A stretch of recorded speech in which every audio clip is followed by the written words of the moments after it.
On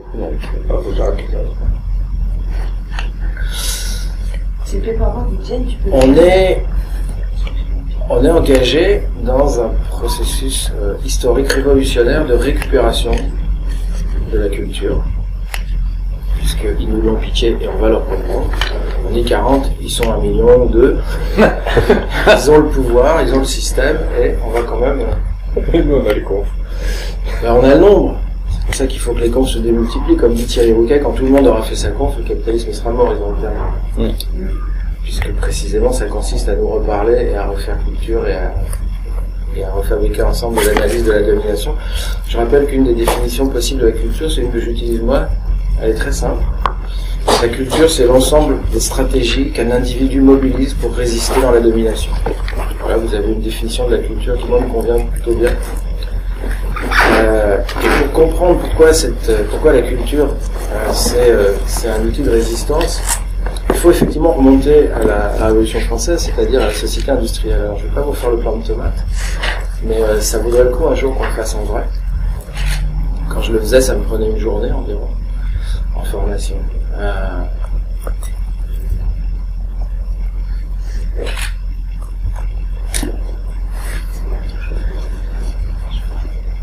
Le truc, à mon avis, enfin, les quelques pièces du puzzle qu'il faut que vous ayez en tête, enfin, que vous pouvez avoir en tête, en tout cas que moi j'ai en tête, c'est que au moment du XVIIIe siècle, avec la société industrielle,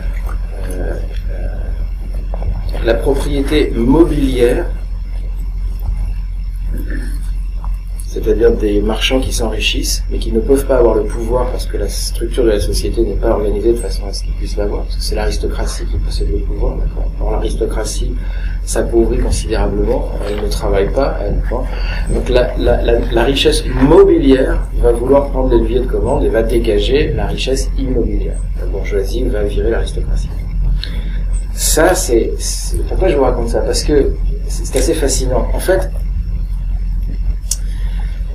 avec la société industrielle, va arriver le machinisme et va arriver la propriété privée des moyens de production. Premier des droits de l'homme, je vous rappelle le plan de tomate, quand je rappelle les 4 droits de l'homme qui sont décrétés à la Révolution française, vous me suivez, c'est pas la peine que je le refasse. Le premier droit qui est déclaré, ça veut dire que c'était des droits qui existaient depuis l'aube de l'humanité, il suffisait de les déclarer. Il y en a 4, le premier c'est le droit de propriété, et c'est absolument ce que Bernard Friot appelle la propriété lucrative, c'est-à-dire que la Révolution française donne le droit de posséder une fabrique et les travailleurs qui sont dedans. Quand je dis posséder, c'est que le deuxième droit qui est décrété, c'est le droit de liberté, c'est le droit de faire ce que vous voulez de votre propriété. Je rappelle la définition du droit de propriété en France, le droit d'user et d'abuser d'un bien. Usi et abusi. Si j'ai la Joconde, je peux la brûler. Si je m'appelle Monsieur Michelin, c'était drôle ça.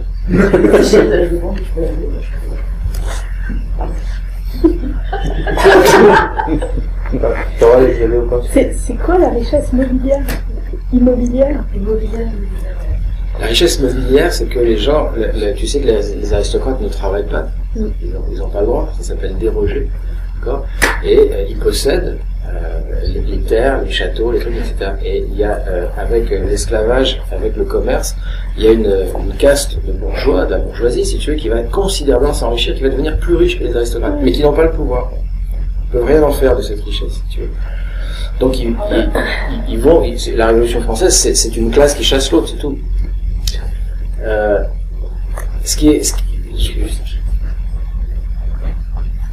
Quand M. Michelin, l'année de ses bénéfices records, licencie 7000 personnes à Clermont-Ferrand, l'année où il fait le maximum de bénéfices, c'est parce qu'il est propriétaire de cette usine. Il a le droit de faire ce qu'il veut. Quand M. Jospin ne peut pas lui dire, je vous interdis, je suis pas d'accord. Vous avez gagné des milliards, mais vous pouvez virer 7000.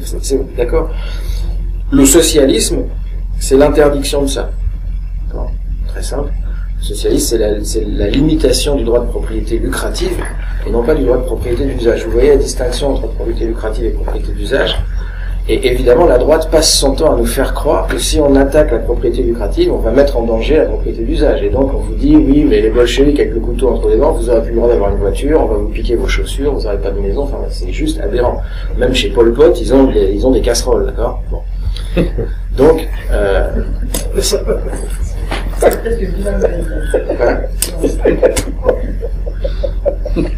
Tu t'arrêtes à chaque fois qu'il y en a un qui rigole, c'est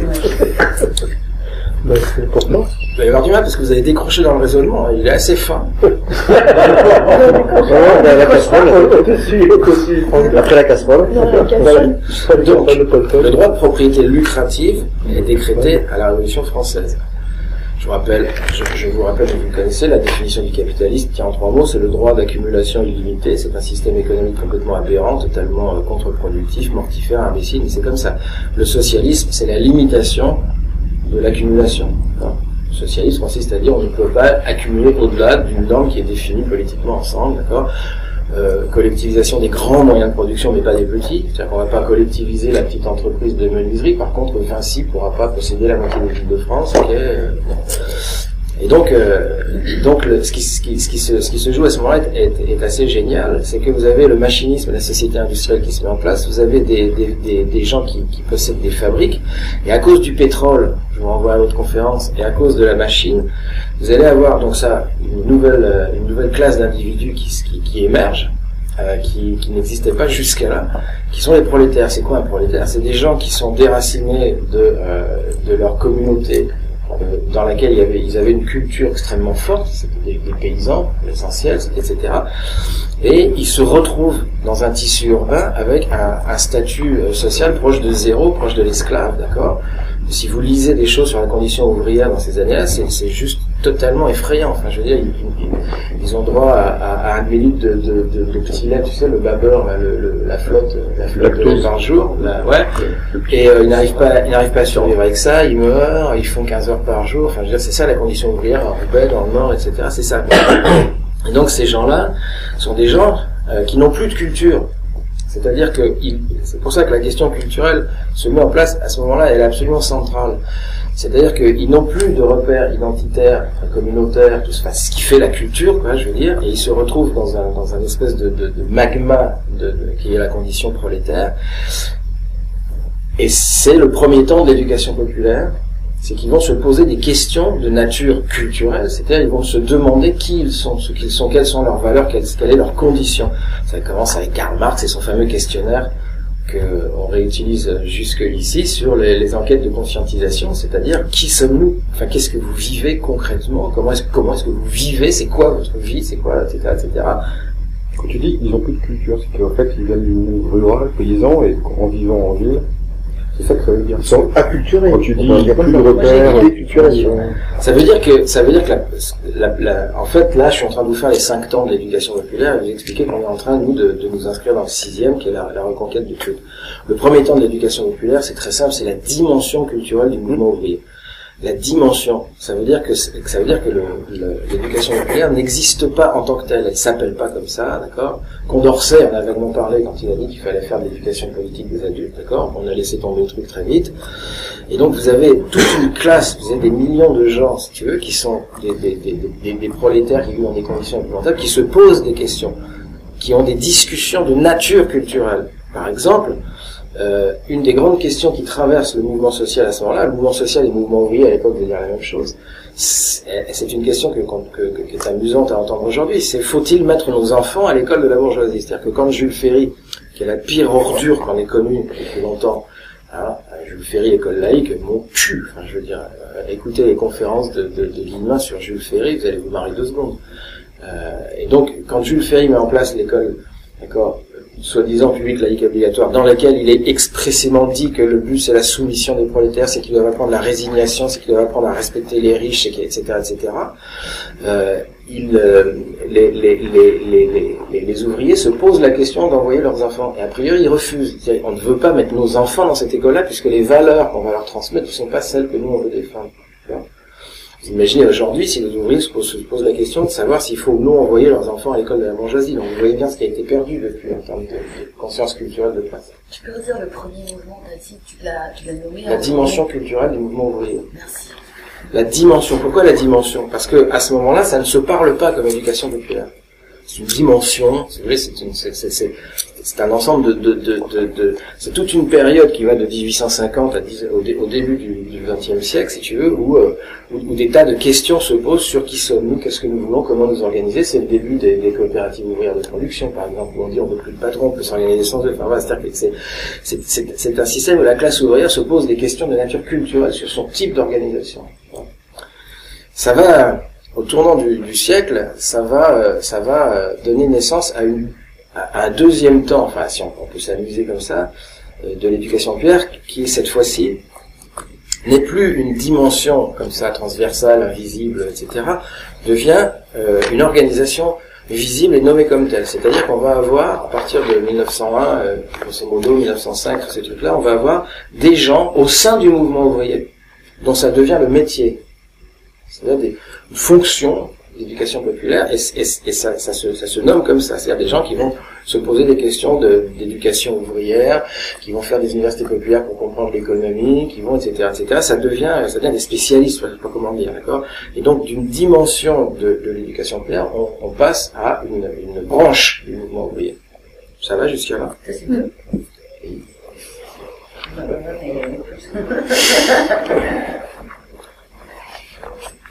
C'est-à-dire que l'éducation populaire devient une branche dans le mouvement ouvrier, c'est ça que tu dis? Ouais. D'accord. Elle devient visible, elle commence à se théoriser, il y a des gens qui en parlent, elle commence à s'appeler comme ça, il y a des organisations qui se mettent en place.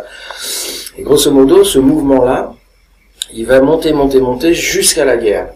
Et là, ces gens-là dont tu parles, c'est des gens qui sont bénévoles, enfin qui se sont dit. C'est tous les cercles ouvriers, c'est toutes les bourses du travail, c'est tout. C'est une relation. Et à cette époque-là, moi je connais pas cette histoire-là.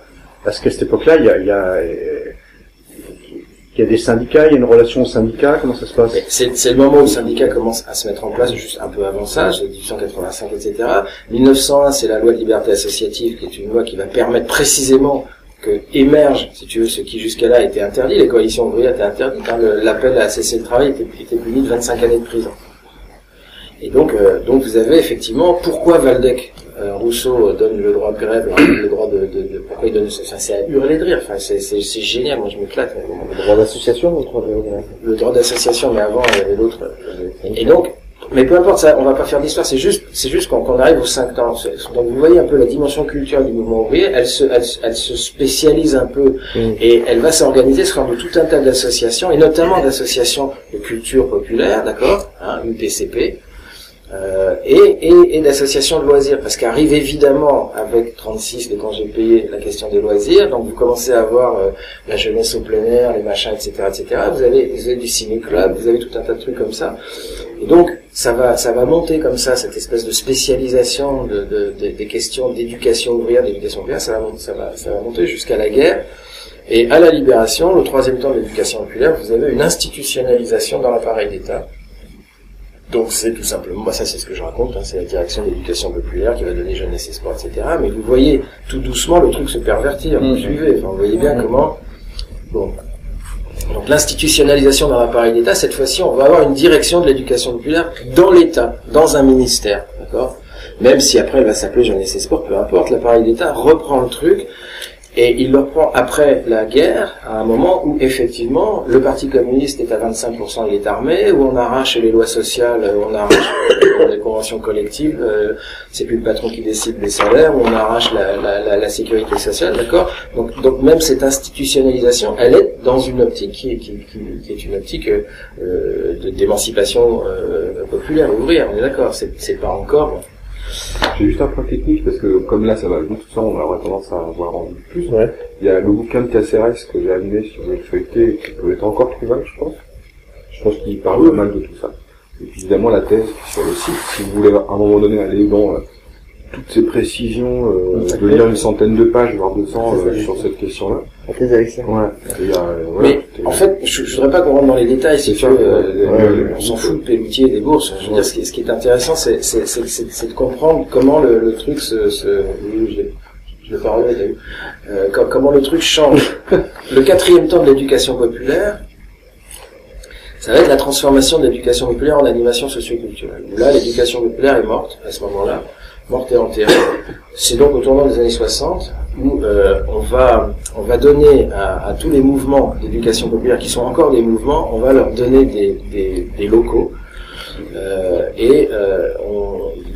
ils vont devoir gérer des bâtiments et ils vont devoir attirer des gens en faisant une offre qui va être une offre d'activité. Grosso modo, quand j'interroge Albert Léger qui fonde la Fédération française des MJC en 48, et il me dit mais une MJC c'était une grande salle et des livres. C'est ça une MJC. C'est une grande salle pour se parler et des livres parce qu'il n'y avait pas de bibliothèque, il n'y avait rien. Il n'y avait pas de livres, on n'avait pas accès aux livres. Et donc c'était pour se parler. Et il me raconte effectivement, tous les gens que j'interviewe de cette année-là me racontent qu'ils discutent de la guerre d'Algérie, etc. Et quand les années dehors, ils font des trucs chez les gens. C'est les seuls endroits où on peut se réunir pour parler entre catholiques, communistes, etc. Et c'est ça une MJC, si tu veux. Et c'est pas des ados, hein, rappelez-vous, hein, jeunes, hein, attention, jeunes, c'est pas ado, c'est 26, c'est ça. Et quand un président de la MJC de Lorraine, il y a dans les dernières années, j'étais à la FF, vient me voir en pleurnichant, en disant, oh, je comprends pas, dans les années 60, les gens, ils poussaient à la porte de la MJC pour venir discuter. Mais je dis, mais faites-moi voir votre plaquette. Le truc que vous mettez dans toutes les boîtes aux lettres, là. Je regarde la plaquette, je dis yoga, 800 francs, claquette, gym tonic, cuisse abdos fessiers, tu vois. Et donc, je lui dis, mais, je veux dire, c'est marqué où qu'ils peuvent venir discuter politique? Il était là comme un con, tu vois. Et je lui dis, mais pourquoi vous voulez que les gens, ils poussent la porte pour venir parler? Enfin, je veux dire, il n'y a absolument aucune raison de pousser la porte d'un truc comme ça pour venir parler, ça n'a pas de sens. Enfin, si vous voulez qu'ils poussent la porte, écrivez, poussez la porte, on va parler de tu vois. Enfin, bref. Et donc, ce qui va se passer, c'est que quand ils vont récupérer ces équipements dans les années 60, ils vont devoir gérer les équipements et faire venir des gens. Et donc, ils vont procéder par offre d'activité. Et les rentabiliser, ouais. Donc, professionnalisation de l'animation, 1962, première session de directeur de MJC à l'INGEP, à Marly-le-Roi, etc. À ce moment-là, première session de formation de directeur de MJC. Ah, d'accord. Et donc, vous avez une inversion. Si on revient au premier temps, non mais on s'en fout, arrêtez de noter des trucs qui servent à rien. Écoutez-moi plutôt. Le premier temps, vous avez des sujets qui se parlent, des sujets politiques qui se parlent entre eux pour fabriquer de la culture, d'accord? Au quatrième temps, on a des professionnels qui animent des objets sociaux. Et c'est là où arrive le temps qui nous concerne, c'est-à-dire que ce système va fonctionner pendant toute la période de plein emploi et il va entrer en igdouille et en crise à partir du moment où la société industrielle commençant elle-même à se désindustrialiser, on rentre dans une société qu'on appelle le capitalisme culturel, société massivement de services, même s'il reste beaucoup d'industrie, c'est pas la question, et où cette ascension sociale par l'activité, elle commence à prendre du plomb dans l'aile et à plus marcher, et donc l'animation socioculturelle, c'est pas où je vais l'apprendre, elle va rentrer en crise, la crise du sens, etc. Oui, mais on fait que du yoga, enfin des connexions complètes, etc. Et les socialistes, la situation étant quasi insurrectionnelle, vont inventer la politique de la ville, c'est-à-dire avec la CIA. Je suis désolé. Non, la CIA va inventorier, va repérer tous les quartiers en risque d'explosion sociale dans le monde, va faire une cartographie, d'accord? Ça c'est simple. Ouais. C'est le moment de... Bonjour. Bonjour. Bonjour. Ah bah non. Oui, devenez chiant, c'est bien. Je crois qu'elle est assez bien. Il parlait du latéral, le cinquième temps. Je sais même pas comment... Mais en fait, le cinquième temps, c'est aussi de la vie, quoi. Le cinquième temps, c'est celui, enfin, c'est le temps de la crise. C'est le temps de la crise. Enfin, je veux dire, c'est la crise des valeurs. Vous n'avez plus que des colloques sur la crise du sens dans le travail social, etc. Mais c'est quoi le sens? Vous avez que deux définitions possibles du sens. Si vous êtes croyant, le sens c'est Dieu. Si vous êtes athée, ce qui est mon cas, je veux dire, le sens c'est l'explication du conflit social. Vous ne pouvez pas trouver d'autre explication au sens que de comprendre où vous êtes dans une hiérarchie sociale et pourquoi vous êtes à cet endroit-là. D'accord? Et c'est pour ça que la culture, avec un grand cul, enfin tout le système culturel, c'est ce que dit Evelyn Ritten dans son livre de 1985, Les stratèges de la culture. La culture, c'est ce qui sert à empêcher l'énonciation du conflit social. Et vous avez effectivement, dès les années 40, la CIA qui pour détourner tous les intellectuels d'Europe de la tentation communiste, puisque tous les intellectuels d'Europe sont communistes, quasiment tous, les peintres sont dans des collectifs communistes, d'accord, pour les attirer, la CIA va mettre en place un système de culture, d'accord, et qui ne dit rien, qui ne désigne aucun rapport social, en l'opposant au réalisme socialiste, c'est-à-dire en ridiculisant une culture qui est supposée servir les gens, parler du monde, parler des rapports sociaux, etc., et pour n'en faire qu'un jeu de forme avec énormément d'argent qui est mis là-dessus. Vous avez la thèse de Florence Saunders, une américaine, qui explique ça, comment c'est fait, et qui vous donne tout le parcours. C'est juste passionnant.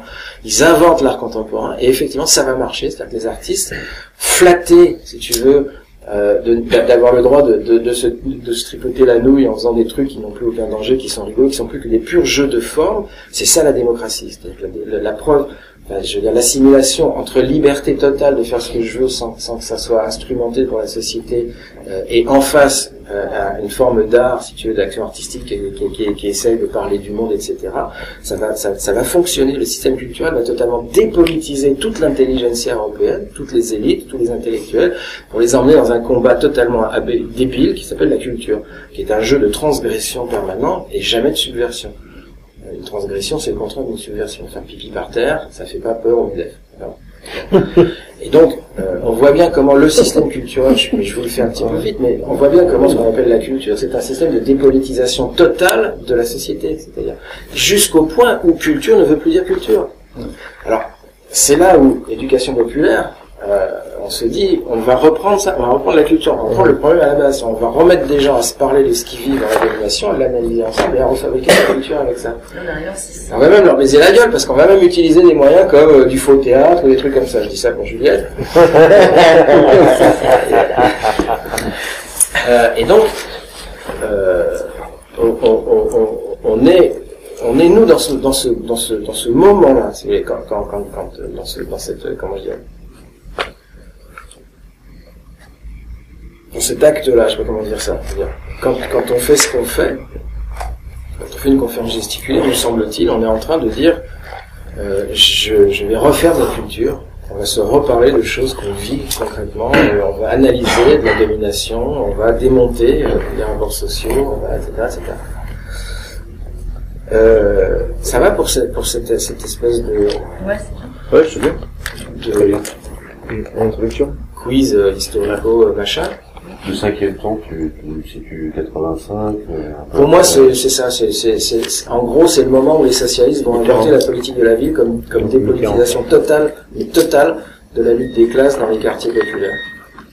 La politique de la ville, c'est tout le discours sur la participation des habitants, c'est-à-dire sur le lien social, sur la cohésion sociale, le plan urbain de cohésion sociale, c'est-à-dire arrêtons de nous fâcher entre pauvres et riches, les riches et les pauvres peuvent vivre côte à côte en bonne intelligence. Voilà, politique de la ville, ça commence avec la désignation de 40 quartiers, qui sont ceux que la CIA a désignés.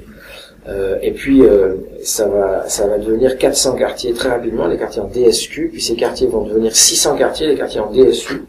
Et au bout de quelques années, vous n'avez plus qu'un seul département en France qui n'est pas en géographie prioritaire, ils appellent ça la géographie prioritaire. Quand toutes les villes de France sont en géographie prioritaire, on peut se poser la question sur le sens du mot prioritaire, ou on peut dire que la situation est insurrectionnelle. C'est-à-dire qu'effectivement, on voit en 2005 comment ça pète et qui décrète un couvre-feu, ce qui n'avait pas eu lieu depuis la guerre d'Algérie, d'accord? On voit bien comment c'est chaud. Et donc, il n'y a qu'un seul département en France qui n'est pas en géographie prioritaire, c'est la Creuse. Et quand tu dis DSU, tout ça, c'est les vieilles terminologies avant ZUP juste, ou c'est les nouvelles? J'ai du mal à savoir. C'est avant Cux. C'est avant Cux. Donc c'est ZUP, c'est encore avant. C'est pour ça que la troisième conférence, la conférence que j'ai pas faite, c'était celle sur la politique de la ville. Oui, c'est la mienne. Mais c'est pas pour expliquer, les dispositifs et les jardins partagés, si tu veux. C'est pour ça que voilà. C'est pour expliquer pourquoi la politique de la ville, c'est vraiment une offensive absolument considérable d'oblitération de la lutte des classes. Et penser. Bah, grave. Quand tu parles de la CIA, c'est quoi la source? C'est ça. Quand tu dis c'est la CIA qui désigne les quartiers, ça fait bizarre. Il y a une manip qui se met en place avec les qui a bossé et lire, moi je l'ai fait. Explique-nous. Non, c'est pas ça, juste tu vas Jacques Donzelot est celui qui a c'est un sociologue, c'est celui qui a travaillé sur Jacques Donzelot, D-O-N-Z-E-L-O-T. Jacques Donzelot est celui qui s'est appuyé sur la cartographie de la CIA pour mettre en place avec le Parti Socialiste la géographie prioritaire en France. Il l'explique d'ailleurs, c'est pas moi qui le dis, c'est lui. C'est aussi simple que ça. Si tu veux, ils ont défini les quartiers en France, dans le monde. La CIA montre comment à Mexico, à machin, etc.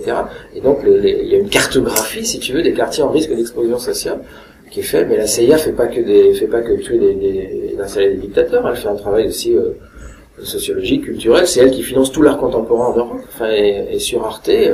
Un jour, je regarde une émission sur la CIA sur Arte en 4 épisodes, et le directeur de la CIA des années 60 dit: l'opération de désinformation la plus réussie de toute l'histoire de la CIA est le financement de l'art contemporain en Europe.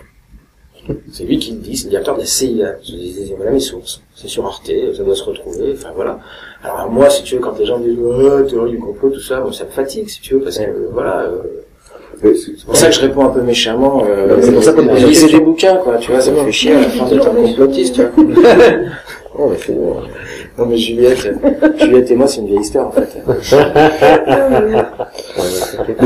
Mais alors, en fait, c'est mais c'est pas que le mot complot, c'est le mot complot qui est gênant. En fait, c'est que c'est l'historicité du truc qui fait que un truc qui est appelé complot, à un moment donné, 20 ans plus tard, est reconnu. Sophie, une copine qui était au PC quand elle était plus jeune avec ses parents qui étaient au PC, elle disait en 85, mon père disait l'arrivée du crack à New York et à Chicago, en passant par tout le pays, mais sans que des villes soient infiltrées, mais le crack apparaît à New York alors qu'il vient des FARC en Amérique du Sud, quoi. Donc il y a un truc qui va pas. Et donc le PC dit en France, dans des débats, tout ça, c'est la CIA qui organise, qui veut tuer les pauvres en fait. Enfin, je veux dire, c'est complètement absurde, tout le monde dit ah mais c'est horrible et tout. 30 ans plus tard, il y a des bouquins qui paraissent, il y a une remontée d'archives, et c'est admis.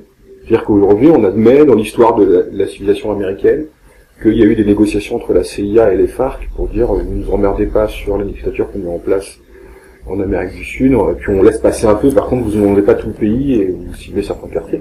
Donc ça, on peut paraître odieux tout ça, mais c'est démontré, ça fait partie de l'histoire américaine.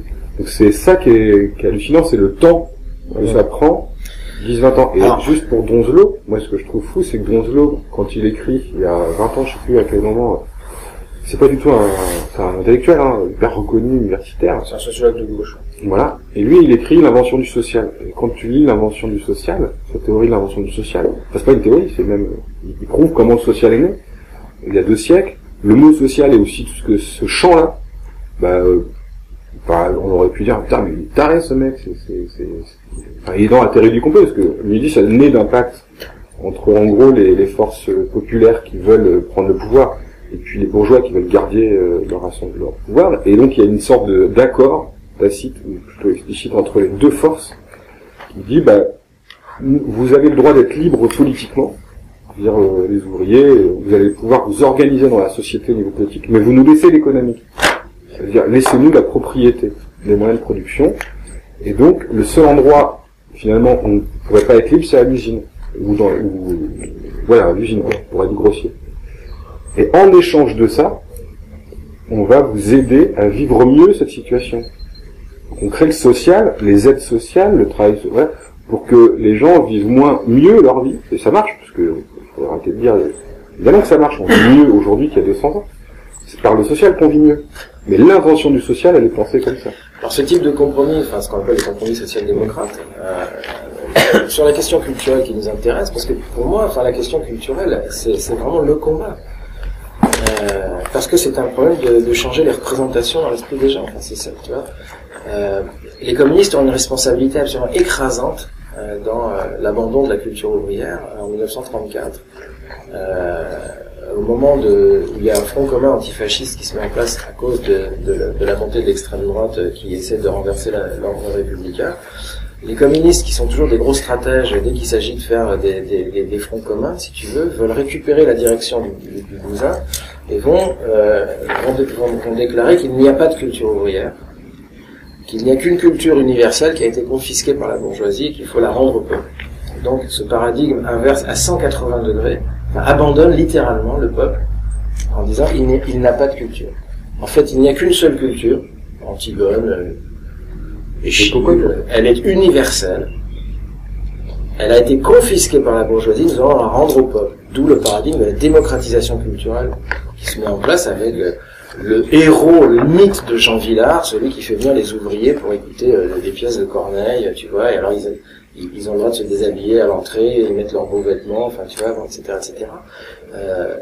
On est là, le Parti communiste ne se rend pas compte à ce moment-là qu'il s'aligne sur la définition bourgeoise de la culture, et qu'en fait il y a un changement de valeur.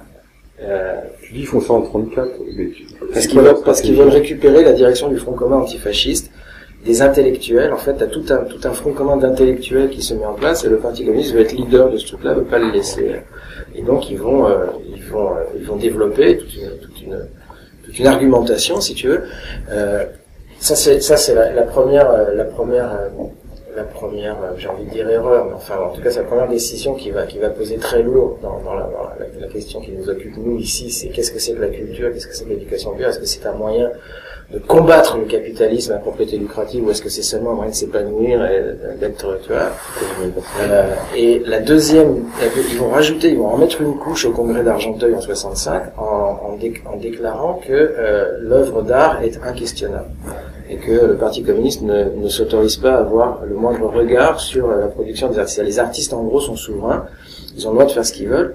Alors, ils font ça en 65, précisément parce qu'ils sont complètement le jouet de la stratégie de la CIA, si tu veux, qui est de ridiculiser le réalisme socialiste, et parce qu'ils s'aperçoivent que les intellectuels sont en train de se détourner de la tentation communiste, etc. Ils sont en train d'aller vers cette espèce de jeu de forme complètement idiot. Malraux est arrivé depuis 4-5 ans, d'accord? Et donc, les communistes sont le lieu d'un débat vif sur est-ce qu'on condamne en tant que communiste les conneries de l'art contemporain, ou est-ce qu'on les accepte. Et évidemment, pour des questions stratégiques faciles à comprendre, ils ne prennent pas le risque de se couper des intellectuels qui sont en train de changer de bord, et ils rejoignent le système en disant Congrès d'Argenteuil, la culture est hors discussion. Et en faisant ça, ils continuent d'aligner la culture sur la définition bourgeoise de la culture, qui est un jeu de forme absolument sans aucun danger, qui est l'art. Et donc, effectivement, quand on dit culture, tout le monde entend art aujourd'hui. Jusqu'au 33e congrès, où Katia... Non, jusqu'au 33e congrès, où dans la salle, une certaine Katia Storaï décide de repiquer à l'éducation populaire, va créer l'ASCOP, qui va être le début de la révolution. En fait, les historiens parleront plus tard de... Non, c'était pour faire une blague liée un peu à, peut-être, je sais pas où t'en étais dans la démonstration, enfin, dans le fil et le récit, mais aussi l'histoire plus récente. Enfin, Katia, raconte-le, parce que quand que t'étais prête à laisser tomber la question de l'éducation populaire parce que t'étais fatigué, t'en avais marre, si tu veux, et que le travail qu'on fait est aussi un travail qui peut remobiliser des gens et leur donner envie de pas laisser tomber. Voilà.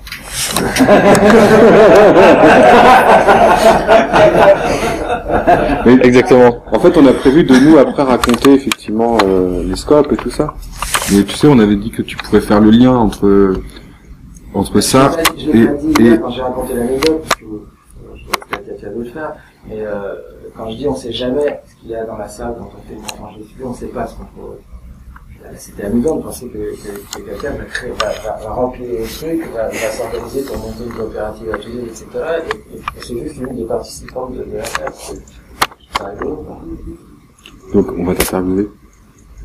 C'est peut-être détourné du réalisme social.